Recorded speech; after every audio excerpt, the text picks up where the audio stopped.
Hello, everybody. Welcome to this week's edition of Dead Money with Dan Arfin. We've got another honorary guest for this week. The Dead Money Studios is very excited to present AJ Gonzalez. AJ is 37 years of age and also a veteran pro poker player. He has primarily been a cash game player through the years. He's certainly played his share of live poker and still does sometimes for funsies. That was his word selection, not mine.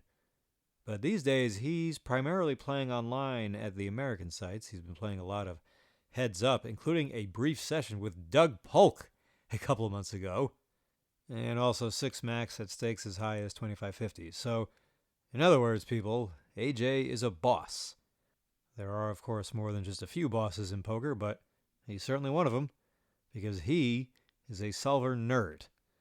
And I mean that in the most complimentary way. To play that high online, that means you're going to have to study solvers very diligently, and he does. And as you'll get to hear throughout this show, he's very well versed in expressing his opinions about how to approach certain spots. I've always admired and also envied his robotic state of mind. Now, I know the word robotic tends to have this sort of unimaginative and almost demeaning connotation to it, but in this context, it does not, because what do we all know about the biggest key to playing poker? Leave emotions out of this. Now look, he's sort of human, so it's not as if he hasn't experienced what tilt is or any of the constant back and forth emotions all poker players feel, but I get the sense he's always had a natural understanding towards the intrinsic value that comes with every decision we have to make and what they're truly worth. For instance, he told me about a hand he played at 2-5 a few years ago. He was at the win. He 3-bet some whale with pocket queens. He was out of position. The whale called. The flop came 5-5 deuce. AJ made a standard c-bet and then was met with a $1,500 jam. AJ folded, and the whale did not show. Now, AJ probably made a good fold, but either way, when he told me about the hand, I was just like, holy shit. I was like, that would keep me awake at night for at least a year. Because I'd be wondering all this time, did I walk away from $1,700 or whatever it would have been? But he just shrugged it off and is just casually like, yeah, the whole spot is probably worth about $5. So he was basically indifferent as to whether or not this decision was correct, because he's always considering the big picture about the decision rather than drowning himself in wondering if he was correct right now, which is what a lot of players do, including and especially myself. Now, some of these details might not be perfect if he even remembers his hand, but that's not the point. The point is, I'm an emotional juggernaut about these kinds of things, and AJ isn't. He is not results-oriented, which is something that's always very easy to be, because if you call a guy and he's bluffing, you're probably going to think you made a good call regardless of anything else. If you got what you wanted, you played great, and if you didn't, you fucked up. Who doesn't constantly look at the game that way? Internet players, that's who. I'm always telling myself what a badass I am, but every time I talk about a hand with AJ, by the time the discussion is over, I always feel like I know absolutely nothing about poker and I'm just a huge fish. Because AJ always makes points about things that you could see were obvious to him, but these things never even crossed my mind and never would have. In fact, almost every time I ask for his opinion about something, about 80 to 90% of the conversation ends up being about a mistake I had no idea I'd even made. Like maybe I'll ask about a dilemma I had on the turn or river, but instead, all he's talking about is what I did on the flop. And it's not appropriate to think he's telling me less than what I asked about. It's actually the opposite. He's telling me more. Because if I had done X instead of Y on the flop, I'd have never had this dilemma on the turn or river, and that ultimately carries more weight than if he had just answered the question I started with. And after this happened a bunch of times, I started to pick my questions with him very carefully, where I'm like, okay, there is no way he's going to find any error in any decision I made prior to the one I'm asking about this time. This time, it's just going to be about what I want it to be. Nope, you should have folded that hand pre. I know most of the field peels there, but it's going to be too hard to realize your equity, and oh my God, I cannot ever just ask about something without finding out I fucked up something else. I mean, what I would give to rotate in his orbit for just a day. And another quick story, 2016 was the first year I decided to stop playing higher after so many years of it and just drop down to 2.5 so that life can be a little less cuckoo. And at that time, AJ was also playing a lot of 2.5, so I saw him a lot. And one day I was messaging him, and I'd been playing about 4 hours, but was having one of those days where I'm just starting to feel like I don't want to be there. And I was winning, and I kind of just wanted to leave, but we also had a huge fish in the game. This guy was V-pipping close to 100%, and then eventually was V-pipping 100%. But before that happened, I was telling him, I was like, I don't know. I was like, I don't know if I should stay. I kind of want to go. I'm going to be so sick if I start to lose. Then he just said, I would just stay. He's like, you're not going to care if you lose. And I was like, you know what? Fuck me. He's right. He's like, I am not going to care. I mean, maybe I will for like a couple hours, but that's nothing. So fuck it. Stayed there and battled on and ended up staying another 8 hours, 12-hour day, and wound up with a pretty big win. Now, the last thing I'll say about AJ before I finally let him speak is when it comes to live reads and all those live game dynamics, AJ simply does not get involved with that. Now, it's not that he hard-headedly thinks live reads aren't a thing. They're just not his thing. But this will be my first question. AJ, well, yeah, welcome to the show, but what is your current take on live reads? How come you don't do it? Did you ever do it? And is it something you want to get better at? So, anything and everything about live reads. Okay, go. Wow. Okay, that was a very detailed intro. Very, very inclusive of many things. It's hard to even remember everything you said there, except it reminded me of a hand that I probably blundered. Of course. Yeah, right. Live reads.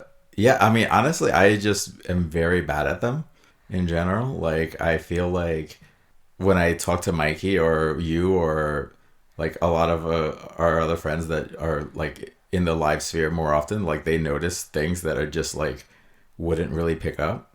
And so like, it's not that I don't value them. I actually value them like pretty highly, and I definitely use them. Like, there's definitely spots that I think that there's some very like strong live reads that are like possible, like people's breathing potentially, especially with like recreationals and stuff. But it's like I just know that I'm so bad at them that I don't let them influence me too strongly. Yeah, I wish that I could implement them better, to be honest. Like, it's definitely something I've thought about more in the past like 3 years. I just feel like I just need to work on them, but I just don't put enough time in either with like live poker. And just so everybody knows, Mikey is Mike Zulker, who we've had on the show a couple of different times in case any of the listeners here are not part of our very special inner clique. Mike Zulker makes great live reads. For someone like you, it's probably more important that you get good at just preventing people from reading you. Right. Yeah, that's like been more of my focus, like just being as stone-faced, like just like lifeless, not moving my gaze around or anything like that, just staring at the cards. Like that's actually partly something that probably hinders me with live poker is not even looking at the other person enough to like pick up the live reads that other people would see. So like I don't even get like the exposure necessarily to like what stimuli they're like giving off or whatever. Yeah, live reads are a very powerful element of live poker. They don't really necessarily come up that often, but they can make a tremendous difference. Oh yeah. When they do.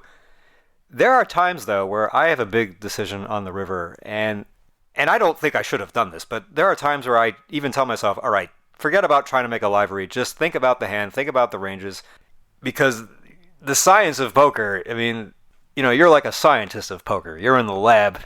You're in the deep trenches, in the deep parts of the ocean. I mean, this is where like the truth of how to win at poker really exists, because internet players will always be able to win in live games. They may not be able to get all the edges that live players get, but they're going to be fine. They're going to be just fine. You put a live player online who's not very well seasoned, he's drawing dead before he even sits down.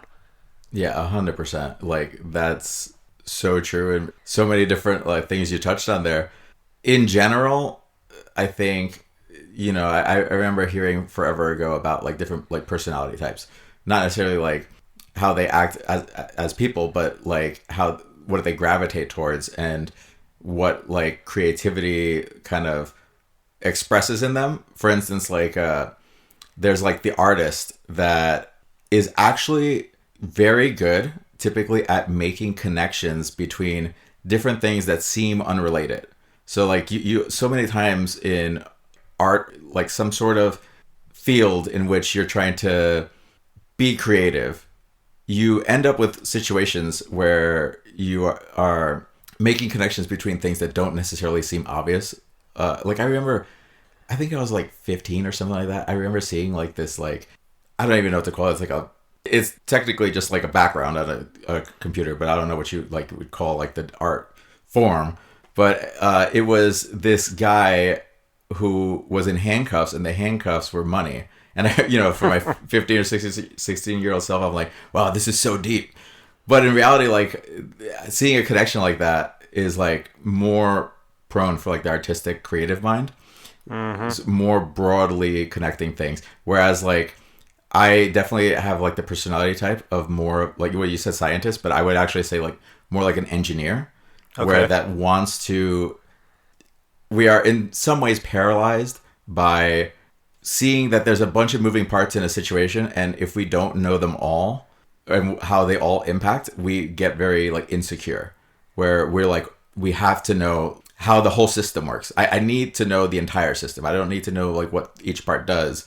I need to know how they influence each other or something like that, where you're making the connections that are already there. They've already been pointed out, but you need to like internalize them. And so you become obsessive about internalizing what is happening in the system. So this is probably what enables you to look at solvers in the ways that you do and really connect the dots and see like how this all actually works and what you're supposed to be thinking about. Right. Solvers coming out was like a huge thing for my career, because in reality I was struggling. So for those that don't know, it plays right into your strengths. Yeah, exactly. It really, like, poker just turned into my direction. 2007 is when I went pro, and I was playing online, and nobody really knew exactly what was happening. But you put in work with friends, and you developed like I guess we'd call it systems or whatever of like how to like approach spots. But it wasn't like there was no basis in like solid foundation. It was more so like what works more than anything. And you're just trying to like reverse engineering what works. But it always left me very insecure because it's innately a exploitative style. Most live players that play now, like at a 5-10 level or whatever, can kind of relate to this situation, I think. But that always made me very insecure, where even if I made an exploit and like I bet river and the guy folded as a bluff, afterwards I would get like sick. I was like, that's not part of my system. Like, why did I do that? Like, like I was so not okay with the idea of blundering, doing something that was potentially a blunder. And like, maybe I just got bailed out. This guy just, he just folded. That reminds me of something I read a long time ago in Sports Illustrated for Kids. Okay. There's a Hall of Fame baseball player, the Big Hurt, Frank Thomas, 2-time MVP, one of the best hitters of this generation. And he would draw a ton of walks. And I remember reading, I think it was a 3-2 pitch. There were 3 balls on him. He had a 430-foot home run, okay, a bomb. Okay. And when he got back in the dugout, everyone's high-fiving him, and he was mad. And they're like, what are you mad about? He's like, I swung at ball 4. So hearing you hearing you say, like, you bet the river as a bluff, it worked. Right. You got what you wanted. You won the pot. But you're disappointed that you did something, you went outside your normal strategy. You deviated from your system, which is what Frank Thomas did in that at-bat. Even though he got the best result, he hit a home run, he doesn't want to be doing that long term. He wants to not swing at those pitches because they're balls. They're out of the strike zone. Right. Yes, 100%. It's actually so funny when I talk to like my online friends nowadays, like that, like I discuss poker with. I am far and away the most exploitative of the group, I'm going to say. And I think back to like my reluctance to be exploitative and in the past where I didn't know like the answer kind of thing. And I've just become more comfortable with just going out there and just doing something like insane as long as I had grounding for it. And just understanding, quote unquote, the system of this is the engineer system, that is. Like, what is happening in the entire environment of the hand, what pressures are happening, what incentives I have, just understanding them better has made me so much more okay with stepping out to where, in the cases of like my online friends where we're discussing hands, I'll just be like, well, why didn't we just shove here? And they'll just be like, well, I mean, this hand never shoves. And I'm like, I understand that. It probably loses like 0.2 big blinds in this like 100 big blind pot against like the solver. But this is going to print money against this guy. There's no way that he's going to meet the call-off range for this. Like, the call-off range consists of like X hand. And I'm just thinking of like X as like the bottom hand. And I'm like, he's going to fold that hand and he's going to fold the next two up on the pip ladder.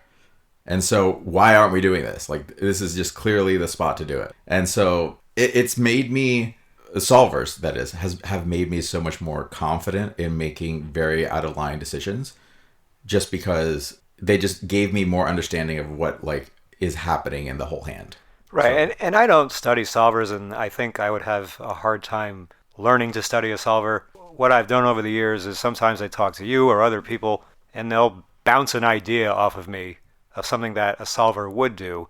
And I'm able to like just find spots where I can implement some of those ideas, like overbetting turn or betting small in the turn and then just going nuclear on the river, things like that. It's like, I'm not going to be able to mimic the solver, okay? None of our little pea brains will ever be able to copy what a solver does. The solver is there to be a tool, a very useful guide, but then you can deviate because you're not playing against another solver. You're playing against a person. And there's solver world and there's the reality world of poker. I mean, the solver looks at the game so much different from the way a person does. There's never been as crazy a player as the solver. Like, some of the plays I've watched some of Doug Polk's analysis on hands from tournaments, and I mean, even he can't believe some of the things the solver wants to do, some of the hands it's calling off with or shipping with, and everybody's just like, what? It's like, how little about poker do we all really understand?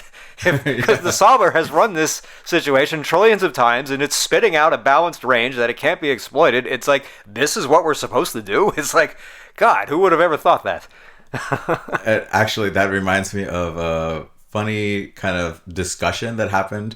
This is Doug Polk played Owen Masiri or whatever. He goes by Prodigy online. He's like, for sure, one of the top 3 guys right now, both in Heads Up and Six Max.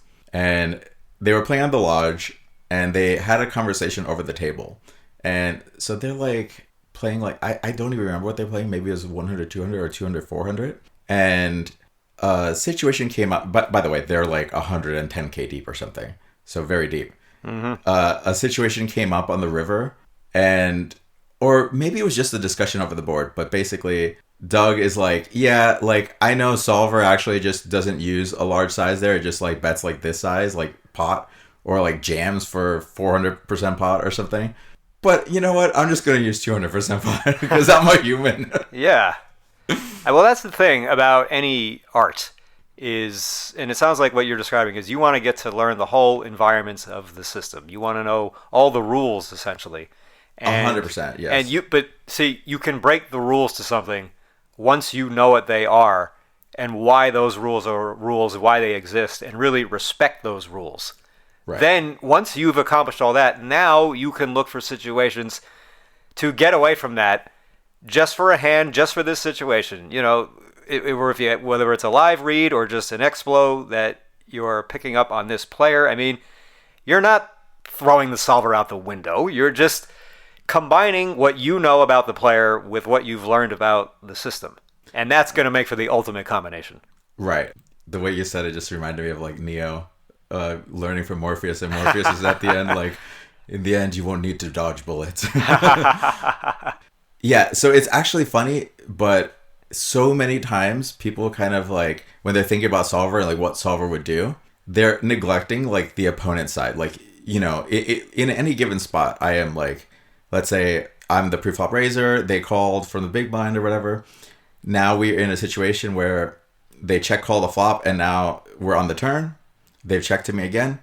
Is this guy breaking the rules? Like, have I observed things that this guy is doing that like maybe he's folding too much on the flop? Is he breaking the rules of how he's supposed to play? Well, how does that affect what's happening now? Like, if he's folding way too much on the flop, then now he has a stronger range than he's supposed to. So now I get to break the rules because it he's kind not of playing. Forces you. It almost forces you to break the rules. You should 100%. break the rules. Yes, yeah. The quote unquote rules for my spot have changed because this guy's not following them. So now he has to be punished. I see that you're not doing this, so I am not going to give you the super break even low equity bluffs that should be in this spot. Unless maybe he's folding again too much. Yeah. Maybe we're gonna do it now. Right. No, it's just adaptation. Simple as that. Exactly. I mean, that's the name of the game. And when I first got into poker, I mean, I was tickled by the excitement of the psychology and the dramatic, intense stare downs. You know, the first few years I played poker, I always wore sunglasses because I was just all tickled by that. You know, in fact, the other day, I've been so delirious this last week. I can't sleep for more than like an hour. And I went into the casino and I decided I'm going to put the sunglasses on. And I was like, how the fuck did I do this for 3 years? I can't fucking see anything. I was like, and there's always players. I'm going to see players just about every day, at least one who's wearing sunglasses because they're excited probably by the same things. They want to cover their face and just want to keep a good poker face. But I don't even know. I don't know how I did it. I don't know how they're doing it. I can't see anything. Right. And I can't picture you wearing sunglasses at a table. Yeah, I've never been inclined to. However, like it is funny that people stigmatize like poker players. Sorry, tournament poker players for the sunglasses because ironically, like they're the people that probably are like all should be wearing sunglasses because like I've sweated those final tables. And the lights on them are so bright. No, yeah, that's what I'm hearing more and more now. That it's like one of those things you don't think about going into a final table. Like it's like the reality of the world. Like you finally made it to the final table, but now you're under the bright lights and they're really hot and they're really, really bright and they're blinding. And it's like you forgot that this could even happen. Right. Now, before I moved to Vegas, I mean, in New York, I lived in the suburbs. There wasn't much opportunity to play live. So I was playing a lot of online in like 06 and 07, mostly on full tilt. Played a fair bit of heads up, and I was winning. I mean, I wasn't like a crusher, but I was 21 years old, and we're all just clicking buttons and just mashing the pot button. Oh, yeah. And the side of my brain that I tend to use is more intuitive. You know, it's not, like we've been saying, I'm not an engineer. My brother's an engineer. I'm not an engineer. I'm more of a wild card, jack in the box. But I seem You're an artiste. Yeah, right. I seem to have some sort of intuitive sense for what was correct when it came to playing heads up. Even though I didn't really know anything about what I was doing, winning at heads up is extremely difficult. Well, it's the purest. I mean, it's probably the purest form of poker, just to play one-on-one with somebody. I mean, certainly the economy is completely different than what people are used to. Yeah. Because in reality, even if you're, well, there are pure bum hunters that will only play if a recreational sits. They do not get much volume in each year. But other than that, in reality, the economy is fully based off of regulars playing regulars. Just looking for those small edges. I mean, sometimes you find very large edges. Or you can get a much bigger edge. Yes. The guy has no idea he's the jerk. Yes. It is such a funny thing because there's like a big irony with heads up that, you know, you'd think, okay, like a recreational sat me. This is like, oh, this is my time to make some money. Like, you know, this happens like 5% of my matches is a recreational. I'm going to print money now. But in so many ways, you are really rooting for the 6-max player that wants to play some heads up. This is the guy you're hoping sits down. The economy is fully built off of like kind of the ignorance of what goes on, or sorry, what the differences are between the different formats. Like 6-max and heads up are completely different formats. And people would literally just take their 6-max game, play it looser, and then just play it out like how they interpret the boards. So often the boards are like completely different, like strategies, way different incentives. The ranges interact completely differently. And so like really for like a pure heads up player, you are rooting for please be a professional that doesn't know heads up. Like, this is the best scenario because this guy has, like, I don't know, if you're playing 5-10, this guy probably has like 20, 30K in his banker, cashier, or whatever. So he's got plenty to lose. Where the fish is going to lose like, whatever, 80 big blinds because he's never going to buy full stack and he's not going to rebuy. And the 6 max reg is very prone to overestimating his know-how, or you could say it the other way, underestimating just how different this really is from playing 6 max. 100%. Like, they'll see a spot where, like, let's say their intuition is to play it similar to 6 max, or like, you know, this board is like a range bet, where it's not, and they'll see like the 6 max or the heads up player not doing that. Well, this guy doesn't even know what he's doing. Like, this guy is not betting this, you know, range bet board. Like, this guy must suck or something. And then so like there's this constant like ignorance clouding, like they're just looking through a lens of what they know, and what they know is not heads up.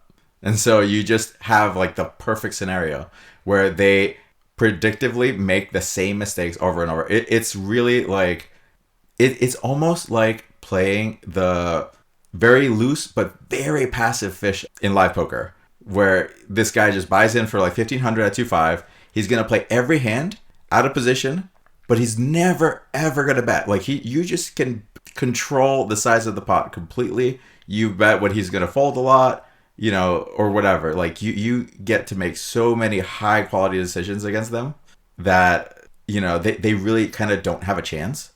And it's just so impossibly hard for somebody that hasn't played heads up to just come into it and do well. Like, maybe like we'll take like the top 10 6 max players maybe have dabbled a little bit in heads up, and their theory understanding of spots is just so in tune with, like, you know, the universe that they can put up a very strong heads up game. So what would bring a 6 max player into a heads up match, especially with someone who they will probably know plays a lot of heads up? Are they just tilted, or they just want something different? I mean, what are they doing this for in the first place? You know, it's a funny thing. I immediately thought of one regular that used to play on WSOP. He played very often, and so he would open tables. So he would be the first to sit at the table, and he's just waiting. And if you sat him, he would leave because he's not a heads up player. And then, so you take the table. Eventually, like, a recreational would sit down, and he would sit down, and everybody else sits down, and, you know, we play the game out. The recreational eventually busts or leaves or whatever, and this guy won't leave. He won't, because now he doesn't just not play. He has to now quit, and he's not a quitter. Like, yeah. So then you would play him heads up because he just doesn't want to leave the table. Yeah, there were times where I played online. When I played heads up online back in the day, like, I could clearly tell that this guy is a better player than me, and I just wouldn't quit for some reason. Right. I was just like determined to try and get unstuck instead of just immediately clicking the X button like I should have, because I am at a disadvantage and there's no reason for me to fuck with this, especially when you consider how much dead money was floating around online anyway. I mean, you just go sit at another table or come back in 45 minutes. It could be a totally different environment. I guess that's part of being a 21-year-old. Yeah. Yeah. Actually, it is an interesting scenario that we in the U.S. had, well, specifically the states that could play on it, was WSOP. WSOP had kind of this perfect mix of volume where you can play full-time as a pro. Like, you know, it's not like 1-2-5 table, and then that's all. Like, you gotta mix in like some 1-2 and 50 NL, or sorry, like 100 NL or something like that. So you had volume to like justify playing, but you also had like quite a few regulars that you could miss a table if you weren't really fast at sitting down when a recreational sat. So the value of playing heads up increased because now all the guys, you know, holding like the lobby, just they're the only ones sitting at the table. Nobody wants to play them unless there's a recreational involved as well. So there's a lot of value in just having the table, because now you're never going to miss the whale when he sits down. You're always going to be in the whale game. And so there was always an innate value in being good enough at heads up that you could hold the table. And so right there is incentive for these 6 max guys to like put in work heads up as well. I mean, even if they don't become like the best on the site or anything like that, that's fine as long as they can hold the table like maybe like 60% of the time that they're playing. Just keep their head above water. Just tread water so that when the whale comes around, they're there. Yeah, and even if they're losing a little bit of money to play heads up, it's sort of spend money to make money. At least you have the seat when the real opportunity comes along versus sitting out the whole time and you never get a shot at them because all the other guys are already in the game. Yeah, I mean, historically, that has been the situation with like the biggest live game in Vegas, whatever that is at the time. But like, for instance, at the Win, I think it was like 2 years ago now, the 10-20-40 would start like pretty much every day at like 1 p.m. and the game would fill with all pros because if they didn't sit, there's 100% chance they would never play with the whale, like literally never. And so there was a lot of guys that were probably losing like 2 big blinds an hour or something. But when the whale came along, you know, they get to make their 13 big blinds playing or whatever. Like whatever it was worth to them to do that. Yeah. And actually, I remember one time getting in trouble with the group because there was only one seat open. And I didn't want to take the last seat because that's a sin online. Like you don't take the last seat and block a recreational from sitting down. That person is the asshole online. But live, like you're expected to. Oh, you're trying to pull one over us. Like we're playing and you're not going to play until the recreational sits down. I'm like, I'm doing you guys a favor. Like I'm leaving you space for a recreational here. Yeah. Stu Unger had a line that the player he likes to beat the most is the one who knows just enough to get himself into trouble. And as much as we want to see the whale sit down and the guys who have no idea what they're doing and they're just giving money away every second they're there is something that's more satisfying just about beating the shit out of these wannabe tryhards who think they're a hell of a lot better than they are. And they do know something about poker, and they might even be winning players and certainly winning in other lineups. But do you reap as much satisfaction as I do from when you get to freaking just crush those people who think that they're all big and bad? They decide they're a badass that day, but then they sit down with you and then you freaking teach them a lesson that if they're smart, they won't forget. Yeah, so, you know, I was thinking about this a little broadly the other day. Like, you know, there's no kind of satisfaction in poker of like feeling like external validation from like your peers or anything like that. I mean, maybe just like your core peer group. But like, you know, nobody really ever says like, oh yeah, that guy's really good. Like usually they're like, he's okay or whatever. But then like heads up, you kind of force them into the situation where like, you gotta quit, buddy. Like you gotta quit. You keep losing. Like, and then it feels good because eventually, exactly, you can't hide, and there's only one person beating them, so you get to take the credit. When it's 1-on-1, it's just pure, and there's nothing that stands between either of you. There's nothing else they can point to. They got their ass kicked by you. Period. End of sentence. Well, they'll claim variance always. But... Oh, yeah. Well, yeah, you know, variance. I mean, I've been talking about this a lot on the show the last few weeks. People, they don't stop with the fucking variance. I mean, I know there's variance, and it can have a significant influence over what happens over a long period of time. I mean, or it can have an influence. But I think people way overstate the shit out of their variance, and this is why they're losing. I mean, everybody's just looking for an excuse for losing.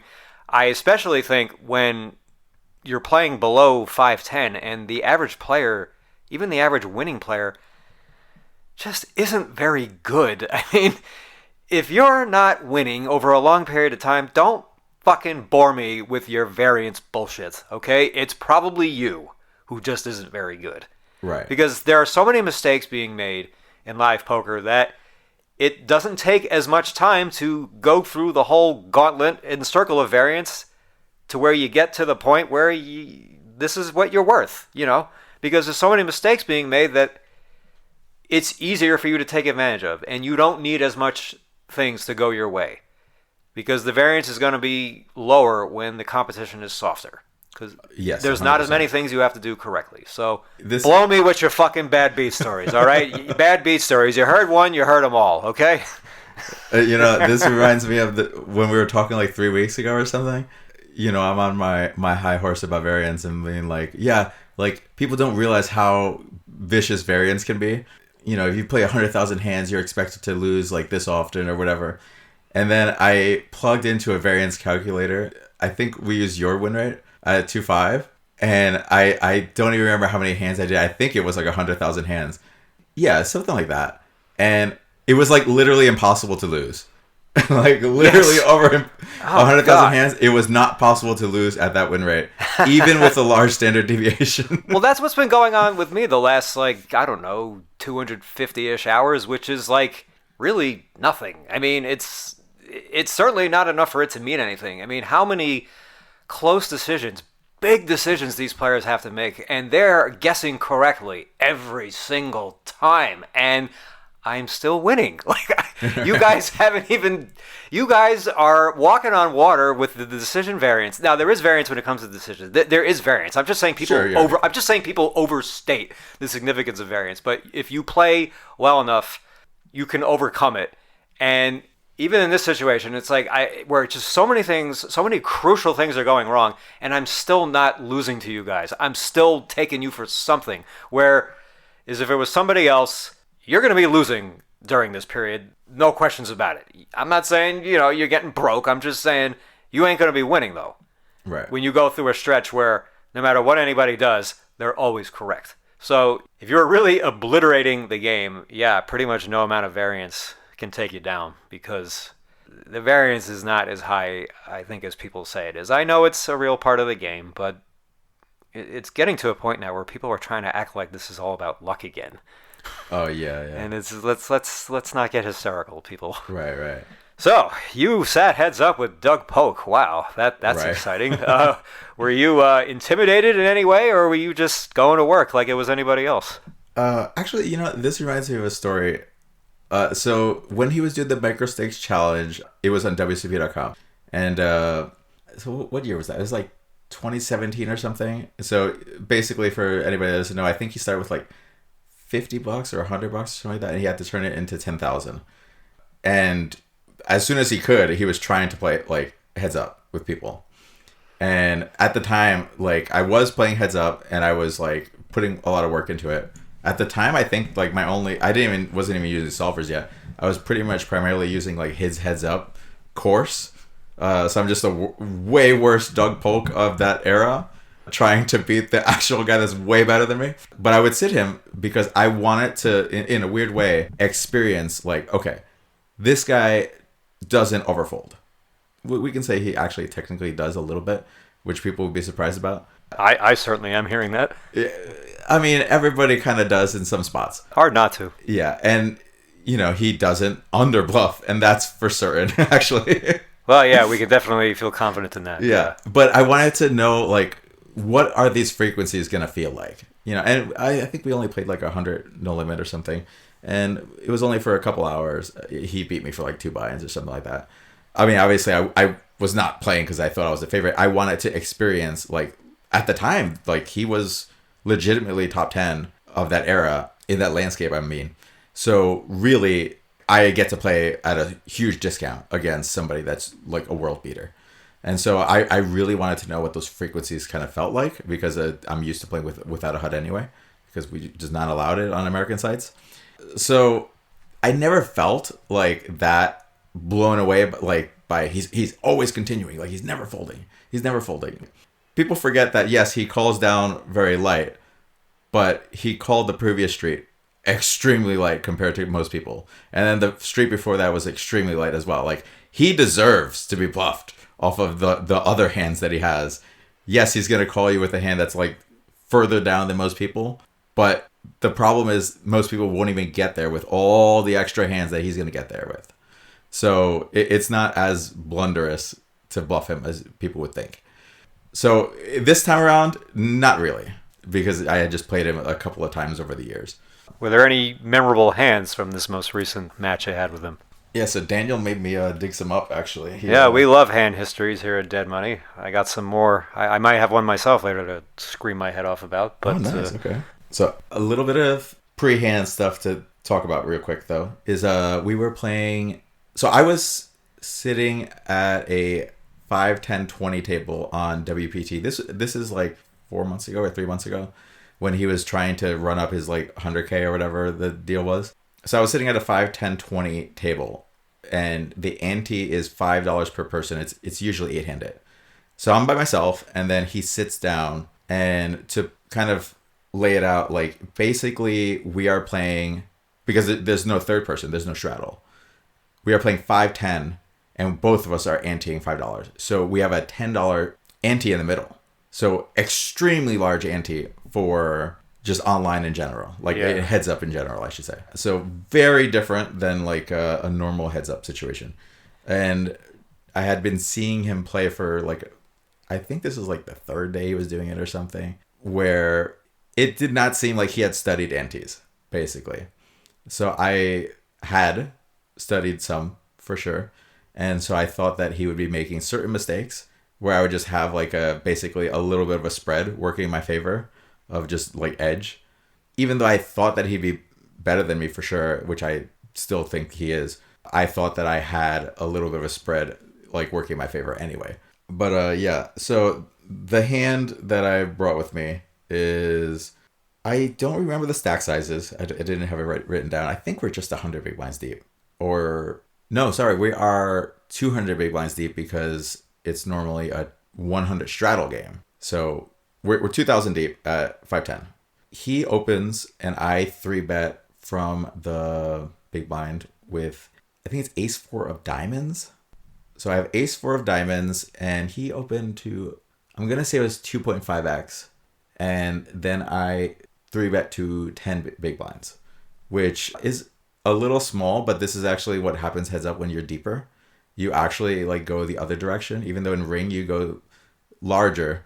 In heads up you go smaller when you get really deep, because you don't necessarily value getting quote unquote like value from like your strong hands as much as just keeping your 3-bet size or your 3-bet like amount as high as possible, because if it goes too low, people can just start opening like 100% of hands. So anyway, we have ace 4 of diamonds and then he calls us. The flop is jack of clubs, 9 of diamonds, deuce of hearts. So it's a rainbow flop. There's 1 diamond. This is a board that 6max players might think you c-bet a lot. You actually don't. I'd just be guessing. Yeah, well, okay. So jack 9 deuce rainbow. You still have obviously a lot of strong hands, but the jack and the 9 are kind of shared. Like they are going to have more like offsuit jacks and stuff than we are. Like we're not going to purely 3-bet like jack 10 off, queen jack off. So anyway, just that's just some context. But I bet 30% pot. So this is like $60 or something into 200. He calls. Turn is a 4 of clubs. So we have ace 4 of diamonds. So flush draw is now there. Jack 9 deuce 4 in that order, right? Yes, jack 9 deuce 4. So there's a flush draw out there now. We paired our 4. We do actually block the backdoor flush draw, which makes me think maybe I actually just had spades. Whatever. It doesn't matter that much. All right. We'll say changing anyway. suits along the way. Right. Yeah. So anyway, turn is 4. I bet 66% pot or something of that equivalent. You sure you don't have top set? You only have a pair of 4s? I think I just have a pair. Okay. Yeah. So he calls. River is a 3 of spades. So no flush or anything getting there. We check. I think I have it written down here that he bet like 2/3 pot. And so we just check call like pretty instantly and beat 8-7 of clubs. I think the thing that made me kind of think about this hand more than I would have otherwise was immediately after it happened on stream, he's like, I don't think that guy played the hand correctly. Like, or something to the nature of like, that hand seems wrong. And so I was like, I immediately felt like I got caught doing something wrong. Like you broke the rules. Like I broke the rules and I made a blunder. So like I ended up checking it and See it was you after like class. Yeah, exactly. I was very like down on myself for a second. I was like, what?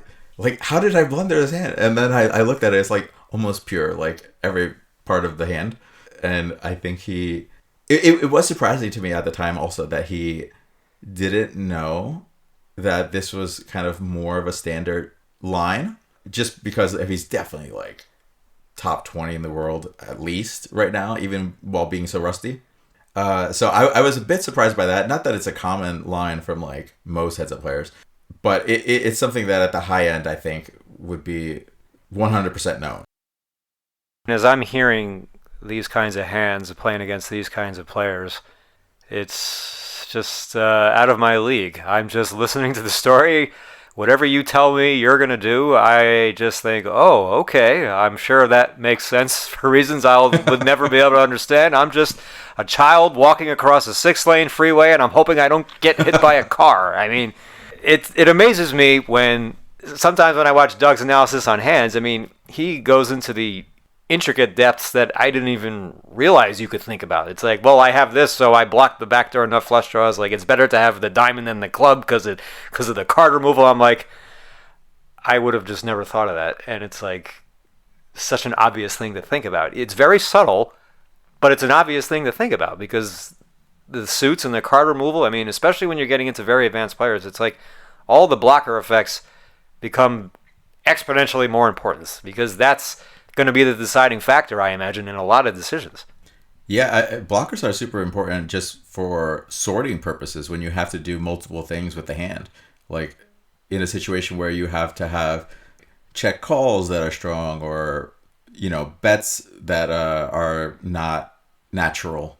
Having understanding of blockers can be pretty impactful where like the difference between betting one as a bluff and another is like innately like one big blind difference in value, which is huge. I mean, like let's say this pot's like 60 big blinds and you're shoving river for 60 big blinds, more or whatever.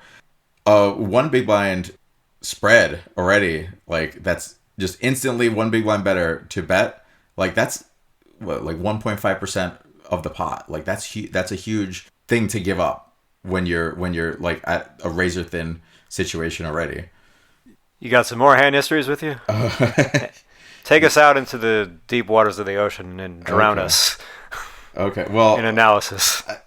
This hand was on WPT Gold. It's an 8 max table that is $5, $10, $20, and then there's $40 in the middle in antes. So very large ante, and there's 3 blinds to keep in mind. So I opened the cutoff with Ace 8 offsuit. It is Ace of Hearts, 8 of Spades. Only mildly important to remember the suits.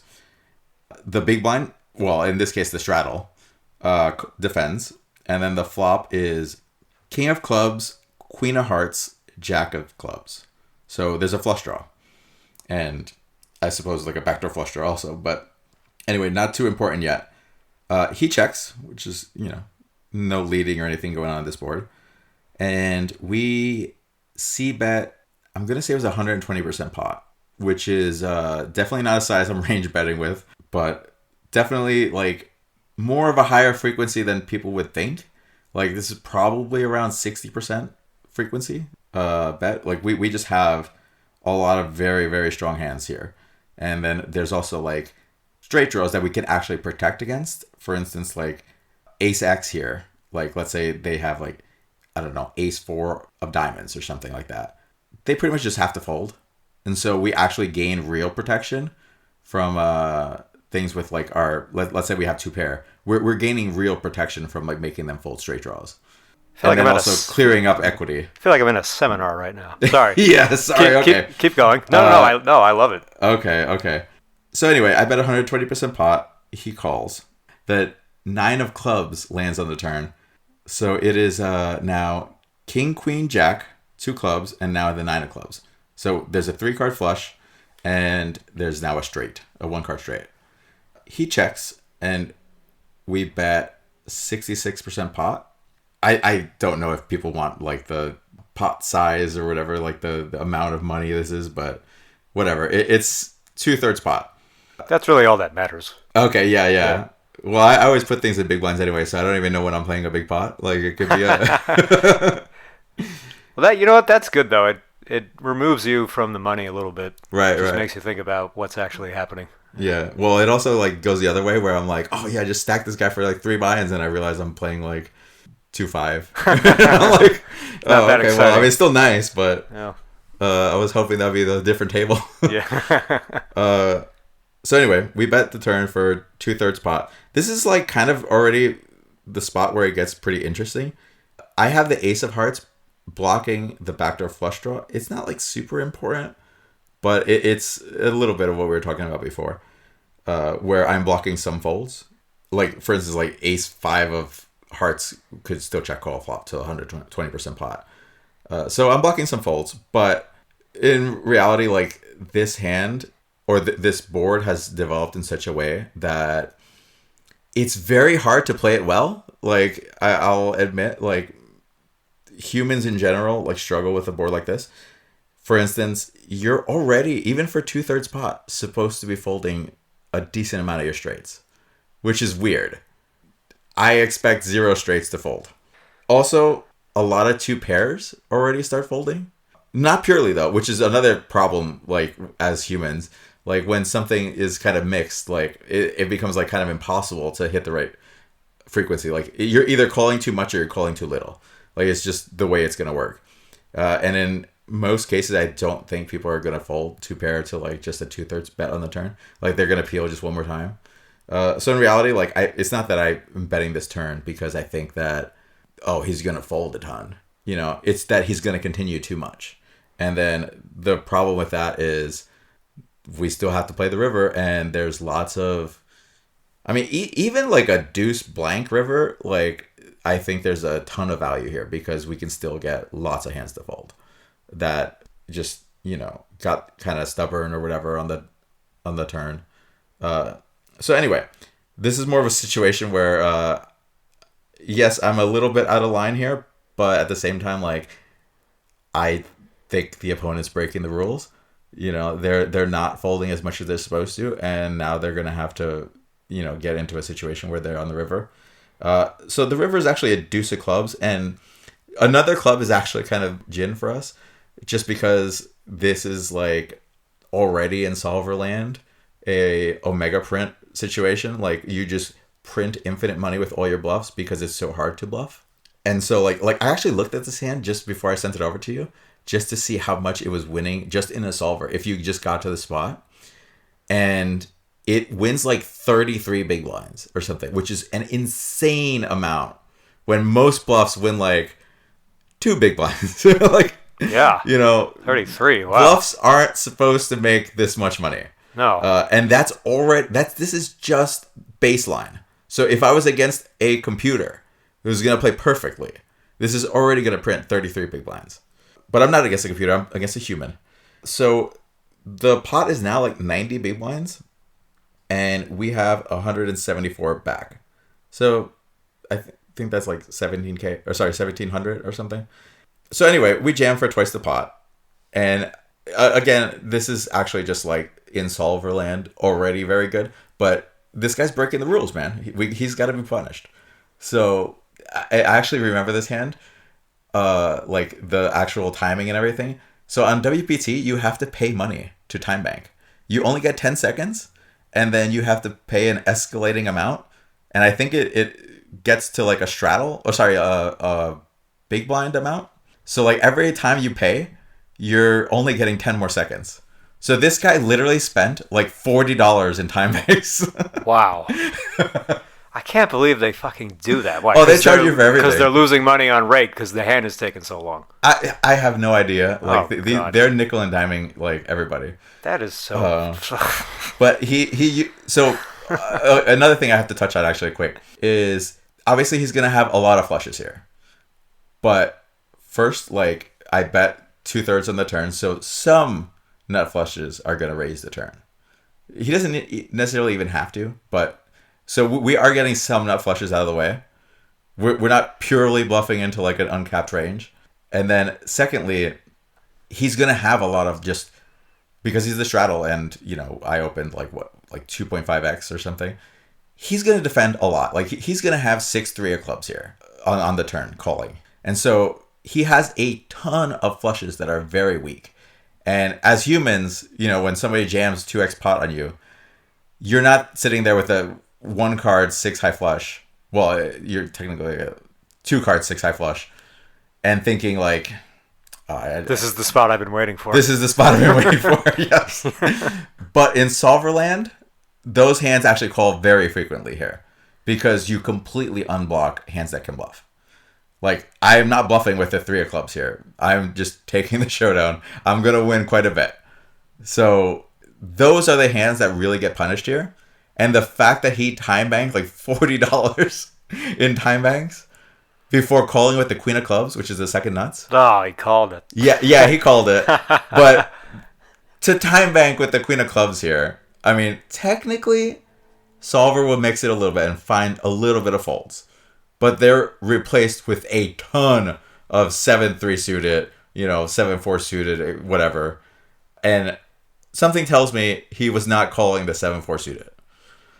So it feels a little bit unlucky that you ran into that hand. The fact that it took him that long to call with that hand. I felt and he great. spent all that extra money. Yes, I wish I got a portion of the money he spent. Yeah, right. You should get some kickback for that. Yeah, you really should. I mean, if you put people into spots and they have to like pay a ton, like you should just get like some sort of rake back deal where like you get like I don't know, tough spots back or something where WPT's like, people are time banking a lot against you. You should get paid for that. Yeah, it's to your credit that you're making people think this hard. Yeah. Right. Yeah, I've said this here before on the air a number of times that the speed in which it takes a person to make a decision is very suggestive of their level, at least at certain times. And that, he called. I mean, well, let's just say he didn't pay $40 to make his decision. Oh, yeah. Let's just say he didn't have to do that. Him calling you in 3 minutes is not the same thing as him calling you in 5 seconds. Oh, absolutely not. I felt great. Like, when I saw his hand, I was like, oh, my God, I just made so much money. Like, yeah, even in a vacuum against a solver, I already made like 30 big blinds or whatever it was. When I see the Queen of Clubs tanking that long, I'm like, oh my God, like I probably made like $50 there. Oh, sorry, 50 big blinds there. Yeah, that reminds me of a hand, I don't remember that well. It was like probably like 2 or 3 years ago. Just some new face reg was in town where I opened hijack, I think, and I'd been quiet for a while and he flatted the button and I think I had king jack and I just ran some big overbet bluff on the river, which I felt very good about working until he called and he had aces. And I was like, okay.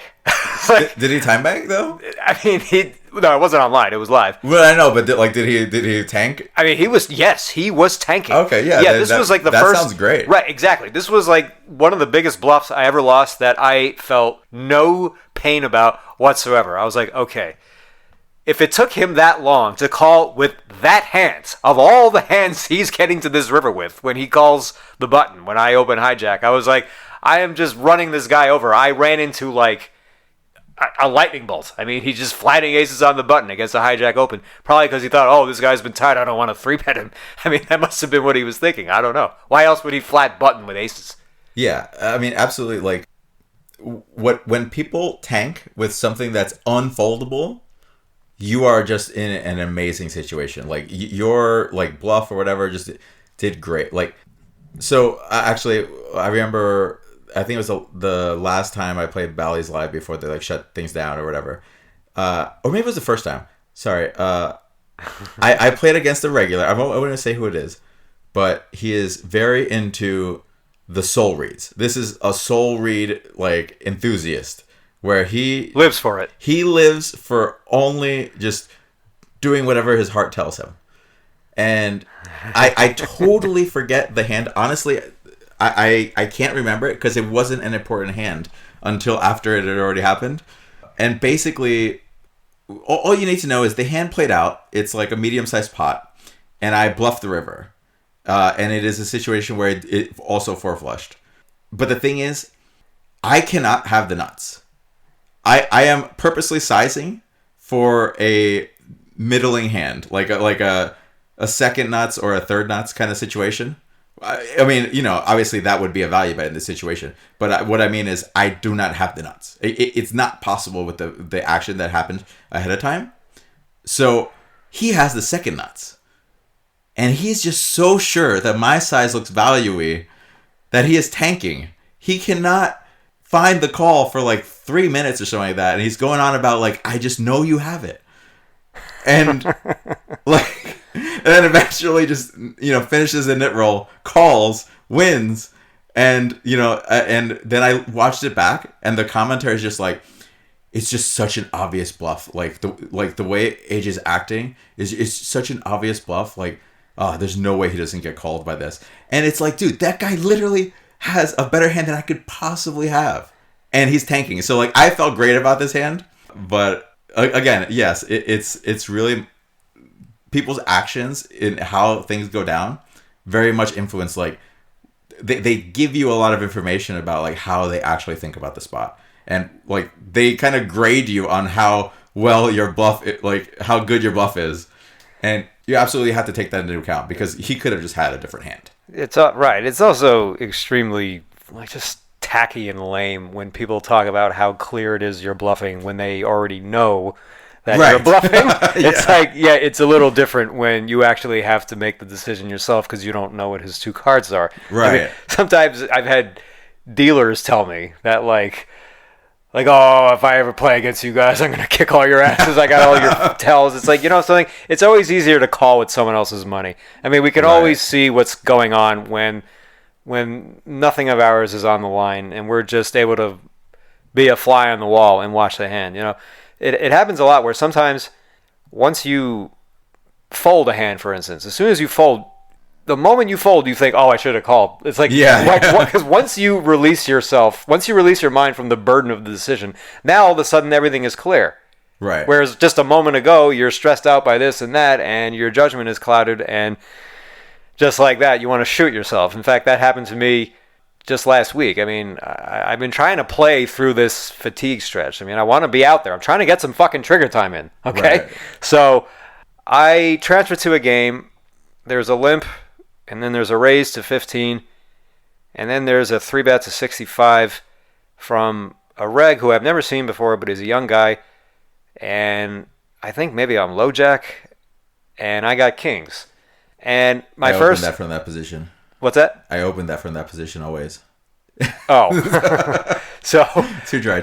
Yeah, it's all right. Don't mind me. All right, so here's my first mistake. I called 4-bet to only 150, which is just way too small, especially when we're 1,500. We're 1,500 deep. Yes. We went limp 1565 150. It's like not the worst in the world. I mean, I know I could do worse than that. I know, yeah, it's not like I made it 115. Right. I didn't min click, but I got to go bigger than 150.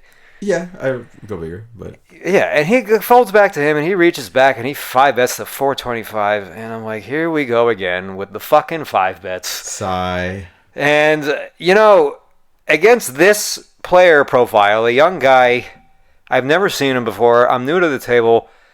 6 bets stacking off here, I think, is better than making an incorrect fold. And I folded because I just tend to fold kings to 5-bets because of how rare they are. But all things considered, I think I should have just gone with this. And I was really sick about it. And then, maybe like an hour later, I can't remember the last time I ever called 4-bet twice in one session. Never mind the same player, okay? And this was a bit of a looser configuration because the hijack opened to 15. He 3-bet to 50, and now I got aces on the button. So I'm like, all right, let's try this again. All right, we got the big 6-bet this time. We got the big pair. We got another very big pair, but this time we can't lose. And I didn't want to go too big again, so this time I purposely made it just 140, and thinking his 3-bets could be a little lighter. Maybe he'll do something silly. At 2-5 especially. I mean, I'm not cold 4-betting light unless I have a very good reason to do it. I mean, oddly enough, this is like he only 3-bets a 50, so this is actually even a larger size than before. Well, before he made it 65. Yeah, exactly. 15. So like proportionately, this is like very much probably where I would be aiming. Like maybe 150, but I like the size. Yeah, all right. So he works it for a little bit, and he calls.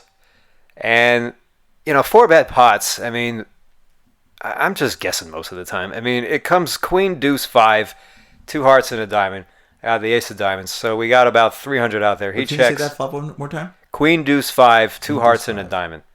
And I have a diamond. And we're deep, and he checks, and I don't know what the correct size here is. I bet a third. I bet 100. It's probably good. It's probably. I mean, I figure if it's inaccurate, it can't be that far from accurate. Yeah, I don't think any sizing variation has like a ton of like difference in like a solver in this spot. Like the value of them is not going to change very much. So like it's really just how like the whole like how each of you is going to play it that would influence it more than anything. But I mean, if I had to guess, I think it would be like a half pot situation because you're deep. Mm-hmm. But yeah, I mean it's totally fine. I wouldn't stress about it. So he calls, and then the turn is the 9 of diamonds. So we got a 2-tone board now, and I have the ace of diamonds. He checks, and now I bet half pot. I bet 250 into 5, and he thinks for a little bit, and he says hello and shoves. And I have to call about a little over pot, a little over 1,000 I have left. So his jam is a touch of an over jam. Oh, before you spoil it, let me just think for the second on this. I don't think we can fold, even though it sucks. But like, he might just be the type that could jam kings here or something. Yeah, and he does have draws. Yeah, and and I wonder how much the previous hand is influencing this hand, if it's influencing it at all. And because I don't know what he 5-bet with, and he definitely doesn't know I folded fucking kings, okay? Right. I thought the same thing you thought. I think I gotta go home with this hand. I don't want to, but we're gonna spin the wheel here. So I call. The flushes miss on the river. It's a 6. He says, you got this one. And as he's saying you got it, he says, I got 8 high. He turns his hand over. And I turn my hand over. I'm about to double up in the $3,200 pot. And then I hear another player says, straight. This guy did not. This guy had 8-7 of diamonds. He didn't even know he had the nuts. This is how I've been running lately. I'm getting stacked by people who don't even know what they have. They don't even. They have the nuts. He wasn't trying to be a dick. Like, he apologized profusely. Right. He did not realize that he rivered the fucking nut straight. I mean, he hits this 2-outer on the turn to give him a combo draw because it was the 9 of diamonds. Only the 6 of diamonds would have given him a complete combo draw. And so he reverse floated flop with 8-7 of diamonds on queen, deuce, 5, 2 hearts, 1 diamond. What do you think of that? Because I only bet a third. I don't like it. That's what I thought too. Especially this like, doesn't seem really know you. This doesn't seem so he's necessary. Just playing somebody at 2-5. Like, he doesn't know you.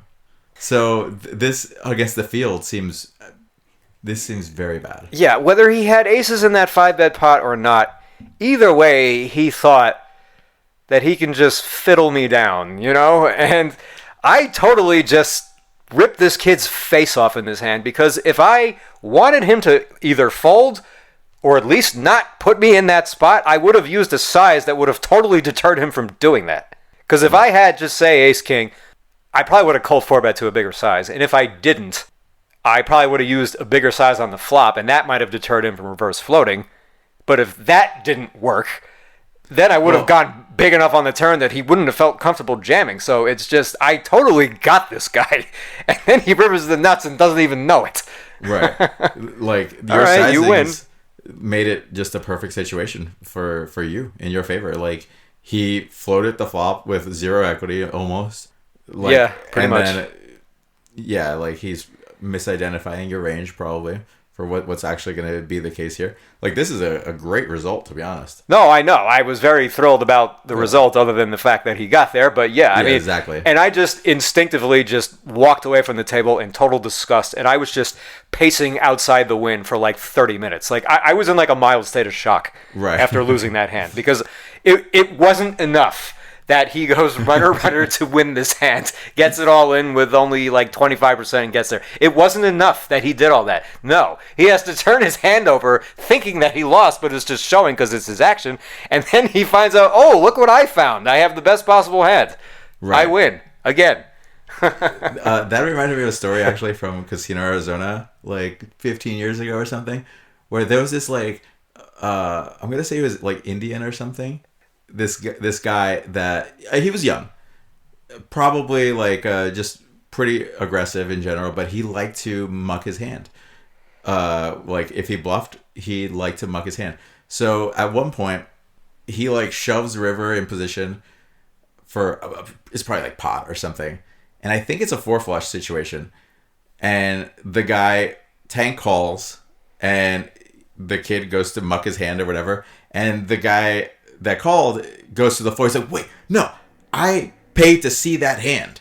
I want to see it," which is super weird. Like he should just be mucking the hand anyway. Like he's giving you the pot. This can't get any better for you. It can't get better. And then like at the same time, like this is, I don't even understand this ruling, but they ruled to flip the hand over, and now it's live, and he has a diamond or whatever the suit was, and he scooped the hand. Oh God, what a fucking idiot! I mean, he got what was coming. He deserved that. He does, and it's not because of poor etiquette. It's just because he mucked the hand, man. He's giving you the pot. Like, just this doesn't get any better for you. Just be thankful you get the money.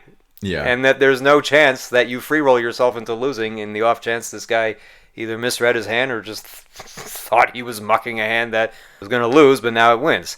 There was some guy, he played, he's a regular, and he played infinite hours at Aria. I think he quit a couple of years ago, but he was a regular for years. And sometimes he would get kind of tilted, and then his form of tilt was like, well, many forms, but one of them was, I check call a flop with like my float or whatever, and then I bricked my gut shot, and now I'm just gonna open muck. And he would like, I don't know like what hands he's check calling the flop with to open muck the turn, but it was like, it would happen, I'm gonna say like 25 to 30% of the time. And it would just be like once he starts doing it, it's gonna be the next 3 hours. So he's just gonna consistently open muck like 25% of his hands like on the turns. And like, I just would never bluff this guy on the turn. Yeah. When he's in that spot. Like, well, unless I just had equity or something like that.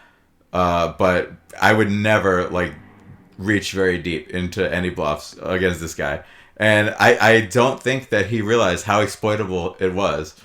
But I just remember fond memories of checking back turns. Just, turn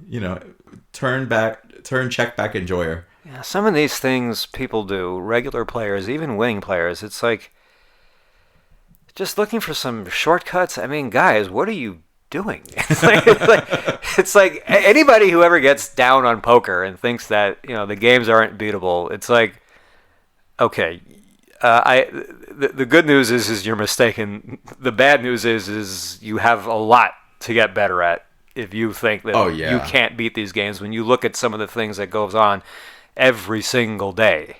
For me to tell you nice hand is a huge compliment, because that means I didn't think you fucked up anything, all right? Because we'll see people like limp in with the hijack and then like call a big raise from the button with like 10-9 off. And then they'll find themselves on the river with like third pair, and they'll end up making some huge call and they win. And everybody's like, oh, wow, sick call, dude. Like, nice hand. And meanwhile, it's like, no, you got an F as soon as this hand started because you limped in from the hijack. You already get an F, okay? It's like when you're taking your road test. It's like if you cut somebody off and get honked within 10 seconds of the road test, you're already fucking failed. I don't care how well you drive, how great you drive the rest of the test. You're done already. I ain't saying nice hand to you after that. You made this ridiculous fuck up in the beginning. Yeah, I can never say nice hand either. Like, I'm just too proud. Like, or I don't know, like I'm a bad sportsman in that way. Like, I just stay quiet. I mean, I'm not going to complain either, but. Right. I only say nice. Okay, I'll also say nice hand when I make a big fold and they show me a hand that was better than mine. Then I'm just relieved that I'm saying, like, well, even if they bluff me, the fact that they showed me, I'm like so grateful. Like, great play or whatever. Just the fact that they would show me. It's just, free information. It's great. Do you have any other hands you'd like to talk about with us? Oh, okay. Wait. So this one's a bit of a... It's a little bit of a mindfuck from people that haven't played heads up. And I thought that it illustrated a few different, I guess, pieces of the game that people don't really think about. Well, mindfuck is what poker is for. So yes, let's go for it. All right. So the hand is heads up. We are playing against a suspected regular. I've never played against this person before. I had sat him maybe like 5 minutes before this hand happened. He had like 50 big blinds at the table. I'm going to say, okay, this is 10-20 heads up. It's actually a deep table though. So you actually do buy in for 200 big blinds. But he had bought in for 50. He was holding the table with 50. And he's already won like 80 big blinds from me in the first like 5 minutes. So then this hand happens.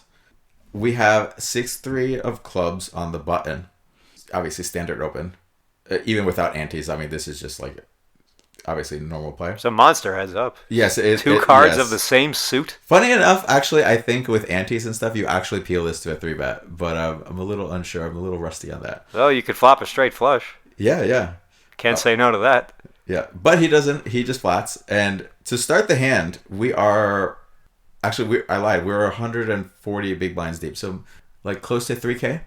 So, the flop is King of Diamonds, 9 of Clubs, 4 of Hearts. So, King 9-4, Rainbow. He checks. We don't quite have to range bet this board, but against a lot of people, it's pretty good. Similar to 6-max in that way. So... Are you checking back any like really weak hands here? Like 7 high hands, 8 high hands, like. It depends. Not on this board, because on this board we can check back a lot of hands that aren't great, but that turn a lot of equity. So for instance, like 10-8 wouldn't be like the worst check back here, to be honest. Like we actually just turn so many draws that we can continue with. But yeah, I mean, Queen 8, Queen 7 kind of makes some sense if you want to mix those in. But this is like kind of close enough to range bet that you could just get away with it. So anyway, nothing too crazy. I bet 30% pot and he check calls. So King 9-4 Rainbow. The turn is the offsuit ace. So it's Rainbow and now we have the ace on the turn. So I guess a little bit of context here. Anybody that's played some heads up actually realizes that this is not like a high frequency bet on the turn. In my situation, the ace is actually very shared because he's not going to fold any ace-x on the flop. Where, I mean, we might have some checkbacks with it. But the other thing too is if we're like close to range betting the flop, we have a ton of garbage and he's had an opportunity to clear out a lot of his garbage. So he ends up with a larger percentage of ace-x on the turn than we do.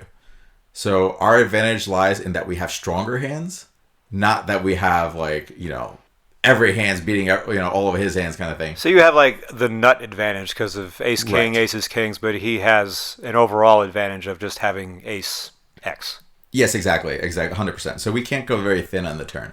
And so typically typically on turns, you kind of size up anyway when you do the smaller size on the flop, unless it's, like, a very connected turn. So, like, if this came, like...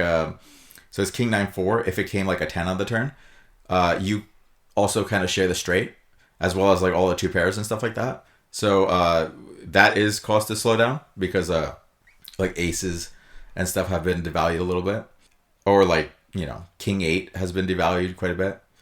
But anyway, so the turn is an ace. So we're gonna play very polar here. Pretty much like our value is gonna be like ace 10 plus, which I know doesn't sound super polar. But it's basically stuff that's going to beat like his ace-x's. We're creating a situation where like his king x and some of his ace-x are already kind of becoming bluff catchers.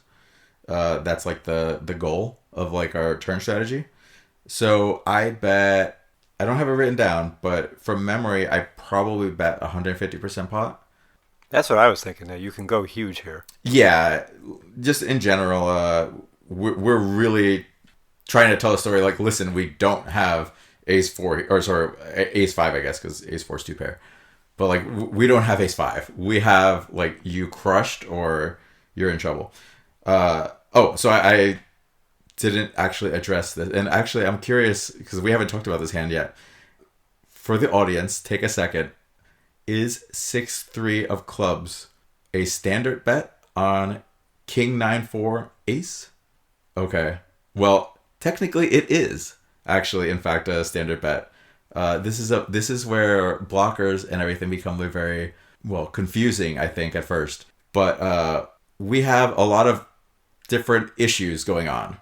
One is we're going to be extremely polar because, well, first of all, we don't actually have that many draws if you think about it.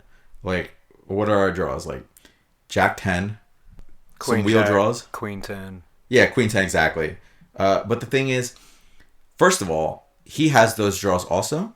So when we bet the turn, we're actually blocking the hands that fold. At least some of them. Secondly, if we're betting all our equity on the turn, we don't have a very strong range on the river. Like, I think about like a 10 river or whatever. Like, so we check back and then a 10 river. Like, he actually has like a lot of license to put us in bad spots. Like, we're not going to have like much 10x and stuff like that to call with. I mean, yeah, it's not like that we would call it like be happy about it in general. But the point is, like, you actually want to save some of your draws for the river because you actually make like good pairs. Like, we got to keep in mind, like, he still has 4x's on the turn. You know, he's gotten to the spot with 4x. He's gotten to the spot with 9x. So hitting a 10 with Jack 10 on the river is worth quite a bit, actually. It's going to go check a lot and you're going to win. So we by nature of the spot, like, don't want to bet all of our draws. And then we just don't have many anyway. But we have a ton of value. Like, ace 10 plus here is strong enough to bet like 150% pot. So we have to make up the difference. Like, not only do we need enough bluffs on the turn, but we need to also bluff the river while giving up some bluffs. So in other words, like, let's say we need 70 bluffs on the river, 70 combinations of bluffs on the river. Well, we can't just bet 70 on the turn and then 70 on the river. I mean, you could probably do it as an exploit. But the point is, we need to bluff the turn to give up with some of them to then bluff the river with. Like, we have to taper off the bluffs. So whatever we need on the river, we need more of it on the turn by nature of how things work. Or else we're not incentivizing him to call one and then fold the river. And you're present to all these things as the hand is going on. Like, this is not something you think about and realize later. You're aware of this as the hand is going on. Yeah, I mean, but I think it's more so like in the same way like somebody taking calculus in college is present to like 2 plus x equals 4. Just instantly, it's just ingrained at that point because you've practiced it. It's just a matter of practice. Sure. And so, you know, to the 6th grader learning it is probably like, you know, what the hell is this letter doing here? Now the rest is just like, once you've internalized it, it doesn't like stick out so much like as something you have to think about. A little extra context here. So we're picking 6-3 of clubs because we don't block folds, and we're polar anyway. Like, ace 6 is going to be in just as bad a spot on the turn as ace 8 or what have you. So, you know, we're it doesn't matter very much because one way or another we're not going to have any equity. Like, we don't have anything to pick from besides like the draws that we also need to mix into the check.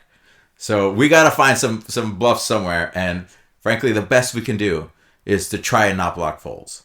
And frankly, 6-3 of clubs doesn't block that much of the check calls on the flop that then fold the turn. Because, you know, 6-5 of clubs I guess exists, but it probably just 3 bets pre. So anyway, we bet 150% pot. He calls. Then the river's a 3. So Gin. Yeah, we make our hand. We now have the worst pair possible. But again, like, we need to keep in mind that on the turn, like, we're going to be betting like 6-7 of clubs, 6-7 of spades. Spades are actually like the nutted suit because we don't block any backdoor flush draws on the flop. So there's a lot of hands that can, like, I want to say like 5-7 of spades can flip flop against a small size bet.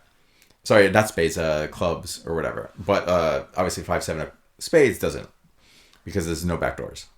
So anyway, we have a bunch of like 6-7 type hands, but some of our draws actually have gotten there. If you think about it, like, we have 5 deuce, and that's actually probably a very pure bet on the turn. I haven't checked it, but I would imagine that we're always betting it.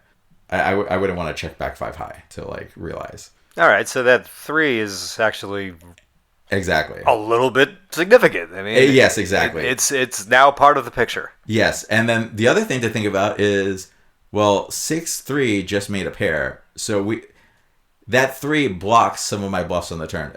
Funny enough, like something that helps too.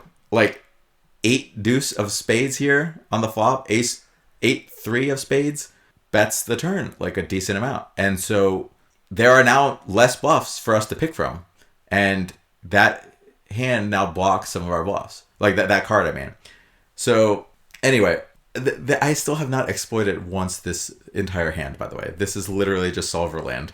I am literally playing this as a vacuum. So anyway, we shove for... The pot is 36 big blinds, and we shove for 130. So I guess like 3.5x or something. Yeah, I think it's a little over 3.5x. It's a moderate amount. It got his attention. So actually, I remember this hand. So, the entire hand, I'm just playing it in a vacuum. And I shove, and he didn't even pay a time bank. And he called with king 6. Second pair. Second pair, I mean, to his credit, like, I think it was the 6 of spades. So, like, well, actually, the 6 of spades is kind of bad anyway. Because it blocks a lot of our bluffs. A lot of our bluffs are going to come from spades. But yes, he did not believe. He was not a believer, this guy. Later on, I kind of found out, like, as I played this guy more, because I've actually played him like 3 sessions since, he was not the ripest in the format of Heads Up. He had definitely not been seeing too much of the Sims. So I think his interpretation was, well, the ace land on the turn, now this guy's going to bluff me. Like, I'm pretty sure that was as far as we got. And so, you can't just, automatically know what people are going to think. You just kind of got to go with it. In the grand scheme of things, this is just a normal hand from my end. Like, even though it looks weird, it's not an exploit. It's actually not even that deep into our bluff range either. So we're not even at the fringes yet. Like, that's how weird Heads Up can be sometimes. And why 6-max players really struggle. Actually, another thing that 6-max players really struggle with is first of all, they're getting into wider ranges than they're used to, but they're still in their mind used to the same bluff, like what hands to draw bluffs from. So like let's say they check call the flop and they have like second pair on the flop, and then the board runs out. There's like a straight now and 2 cards higher than theirs. Now they have fourth pair, a bunch of draws got there, and they start bluffing it. And that's actually just like too strong of a hand to bluff, which is strange to say, but they go too like deep into hands that should just be checking. So like they don't really know like where to grab bluffs from. They don't realize how loose they are. Like they have all those bottom pairs, and they have like a lot of offsuit of them or whatever, and then they have like ace highs maybe that call the flop. Maybe some king highs and stuff. And so they can get really out of control really fast with these really like loose ranges on rivers potentially to bluff with them. Do you think there's any chance he just decided, I'm just going to call? Or is he trying to think on a deep level? I think that he just didn't believe me. And I think that sometimes certain spots trigger people. Like in many ways, like you actually see this in live poker where people won't necessarily bluff what they're entitled to. But if somebody does something strange, you might start seeing bluffs from them, like from the opposite player. Where like let's say they bet a sizing that like seems really weak, the other player might start bluffing now, and like they've been triggered in a sense, like their spidey sense is going off, and they feel like, okay, I have permission to bluff now. And so maybe in this situation, the ace falling on the turn, he's like, oh, he's just gonna try and represent the ace. I've been triggered, like he's gonna bluff too much now, which I mean is actually kind of funny because like there's definitely no way he's like thinking about how many combos of hands I need to bluff with. Yeah, I know. People, I've been saying this for years. Sometimes they just call. Yeah, like, for sure. I mean, you could run a guy over for a couple hours and maybe 2-3 times, and then you get another great spot where, as if these other 3 spots hadn't happened already, he would have folded to the bluff you're making now, right. But. You have no way of knowing sometimes when a guy has been pushed too far, and now he's just dumping his money in there because he's sick of folding. Right. And when you lose to that, that's just another way to take a bad beat. I mean, you didn't lose to anything except the guy saying "fuck it." Right. It's like if that's what you're getting beat by, then you're in a great spot. Right. Another thing that just awoke in me, like some memory that I totally forgotten about. I remember being at the Wynn, like, I'm gonna say it was 2017. So I was already like kind of transitioning into like my heads up arc of like my career. So I've been playing a bunch of heads up by this point, and we start a must move. The 510 is going. This is when 510 was uncapped, and then he was formerly a solve for Y guy, like in the very early days. I think he was a coach for them or something like that. But I mean, I think he was let go like soon after this. Actually, funny enough, you put him on the unemployment line. No, it wasn't my fault. But I remember. So I think he asked me like, "Hey, do you want to just start this like heads up, this like must move because we're gonna be a bit probably before we get seats." I'm like, "Yeah, sure."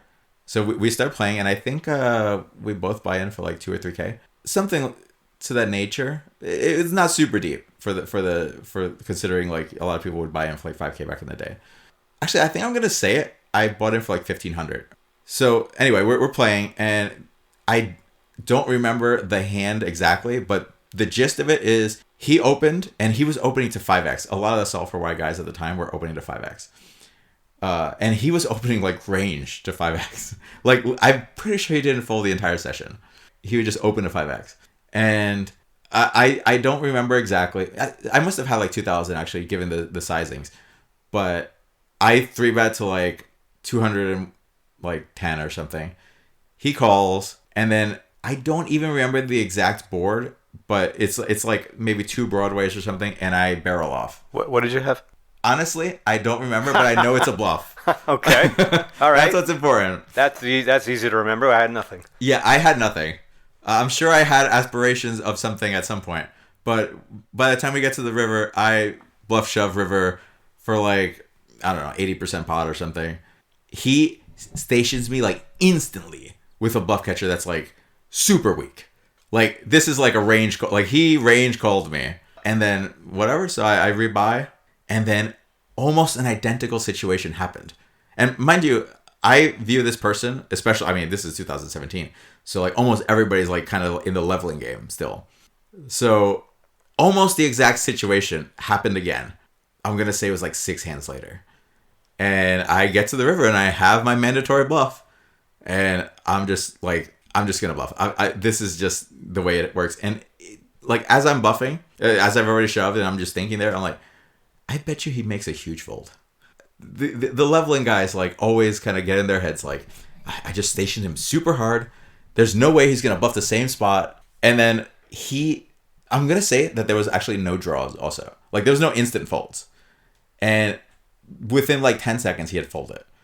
And so, I mean, maybe he was super weak again, but he didn't range call it. So just stick to your bluff. Just keep at it, Eventually it'll work out. Yeah, I play the psychology war with myself too a lot. And in this time where I talked about how they're picking off every bluff, I'll give myself credit for the fact that I'm continuing to fire them. I'm not getting deterred by these results.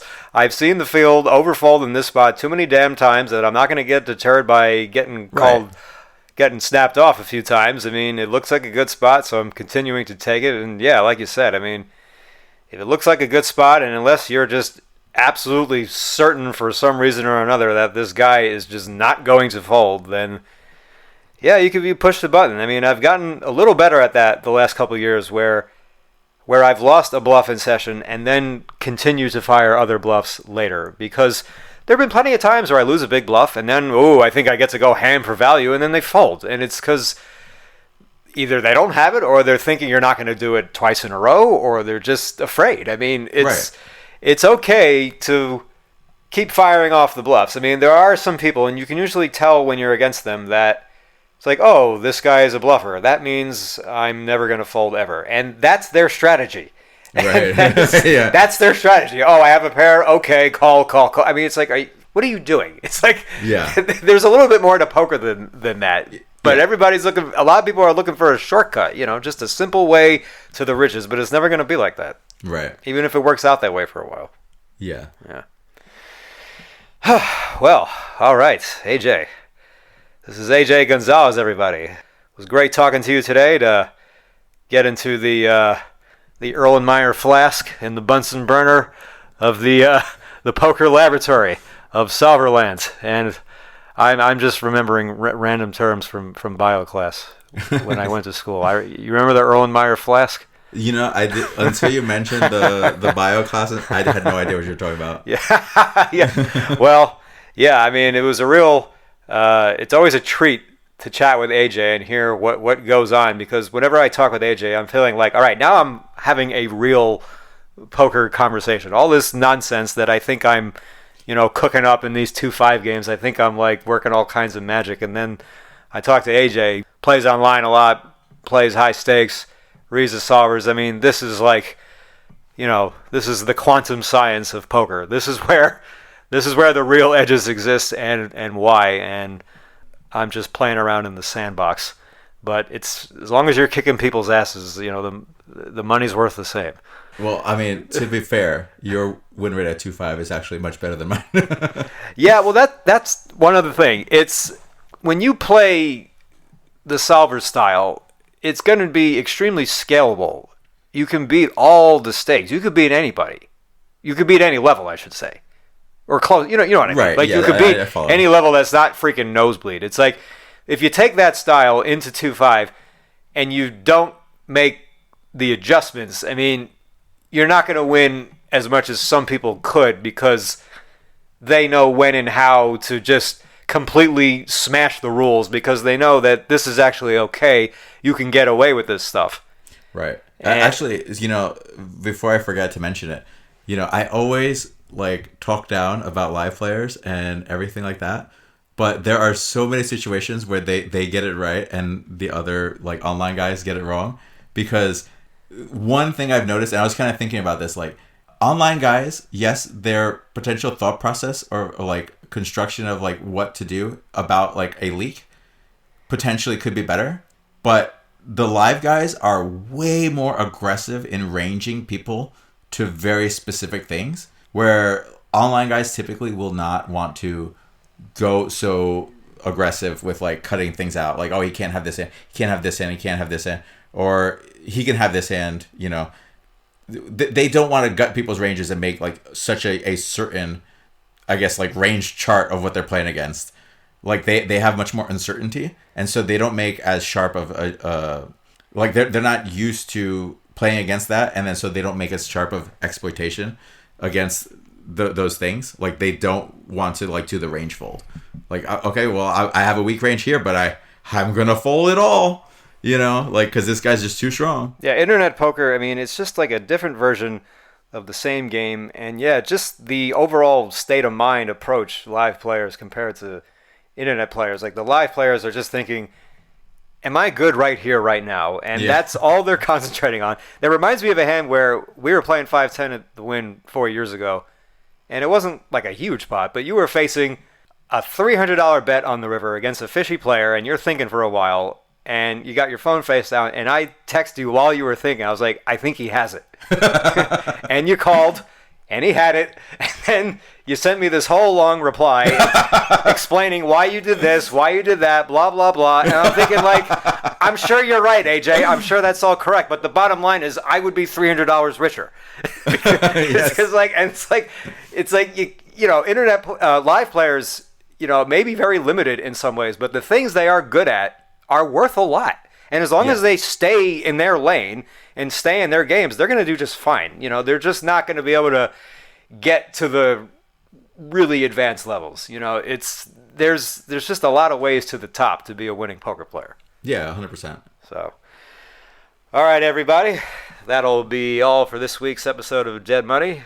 I'm still trying to get my sleep back in order. I think I'm close to getting there. I mean, God willing, I need to do it. I've been trying to play through it, but I've been running out of steam within an hour or two. I mean, I just get so fatigued, get so tired, and I start getting so anxious and nervous about everything that I just got to leave. But I'll be back out there by the weekend. We'll bring you some more hands and stories next week. We'll see you next time.